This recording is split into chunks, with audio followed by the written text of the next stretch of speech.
যে 8টি কারণে আমাদের সম্মান বাড়বে, এই 8টি কাজ যদি আমরা করতে পারি তাহলে আমাদের সম্মান কি হবে?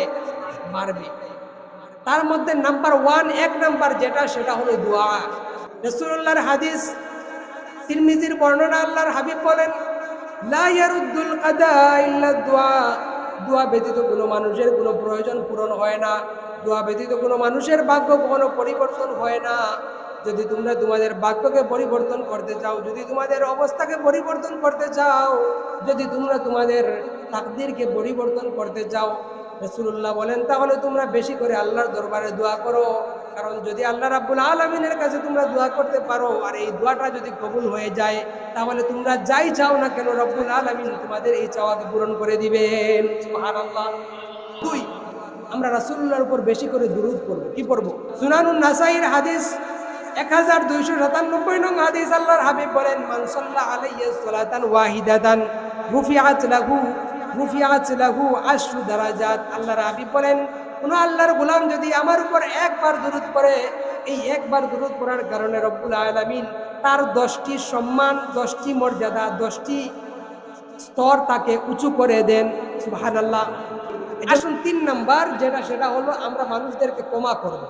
রাসূলুল্লাহর হাদিস, সহিহ মুসলিমের হাদিস, আল্লাহর হাবিব বলেন, মা যাদাল্লাহু আবদান বিআফওয়িন ইল্লা ইজ্জা। কোন আল্লাহর গোলাম যদি কোনো মানুষকে ক্ষমা করে দেয়, তাহলে রাব্বুল আলামিন ওই ক্ষমা করার কারণে, যেই ব্যক্তি মানুষকে ক্ষমা করে দিয়েছে, ওই ক্ষমাকারীকে রাব্বুল আলামিন অনেক সম্মানিত করে দেন। আসুন 4 নাম্বার যেটা, সেটা হলো সিজদা করা। কি করা? রাসূলুল্লাহর হাদিস, ইবনে মাজাহর হাদিস, আল্লাহর হাবিব বলেন, মা মিন আবদিন ইয়াসজুদু লিল্লাহ ইল্লা কুতিবাল্লাহু লাহু বিহা হাসানা ওয়া মাহা আনহু বিহা সাইয়্যা ওয়া রাফা'a লাহু বিহা দারাজাতান ফাস্তাগসিরু মিনাস সুজুদ। আল্লাহর হাবিব বলেন, ও আমার উম্মতেরা, তোমরা কেউ যদি একবার সিজদা করো, রাব্বুল আলামিন ওই সিজদা করার কারণে তোমাদেরকে কাতাবাল্লাহু লাহু বিহা হাসানাতান, এই এক সিজদা করার কারণে তোমাদের আমলনামার মধ্যে নেক আমলের সব তিনি লিখে দেন। শুধু তাই নয়, রাসূলুল্লাহ বলেন, ও মাহা আনহু বিহা সাইয়্যাত। তোমরা যদি একবার রব্বুল আলামিনকে সিজদা করো, এই সিজদা করার কারণে রব্বুল আলামিন তোমাদের আমলনামা থেকে একটা গুনাহকে তিনি মাফ করে দেন। সুবহানাল্লাহ। শুধু তাই নয়, রাসূলুল্লাহ বলেন, ওয়া রাফা'a লাহু বিহা দারাজাতান।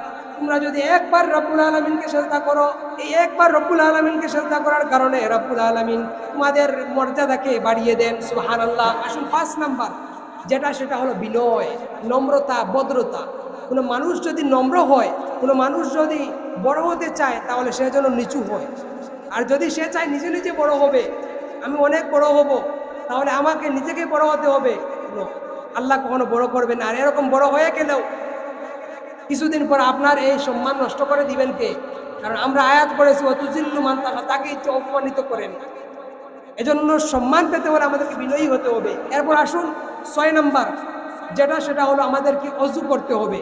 সহিহ মুসলিমের বর্ণনা, আল্লাহর হাবিব সাল্লাল্লাহু আলাইহি ওয়াসাল্লাম একদিন সাহাবায়ে কেরামকে বললেন, আলা আদুল্লুকুম, আমি কি তোমাদেরকে এমন একটা আমল বলে দেব না, যেই আমলটা যদি তোমরা করো তাহলে রব্বুল আলামিন তোমাদের সম্মানকে বাড়িয়ে দেবেন, তার পাশাপাশি তোমাদেরকে নেক আমল দান করবেন, তোমাদের নেক আমলের কারণে সওয়াব দান করবেন। সাহাবায়ে কেরাম বললেন, বালা ইয়া রাসূলুল্লাহ, ইয়া রাসূলুল্লাহ আপনি বলুন।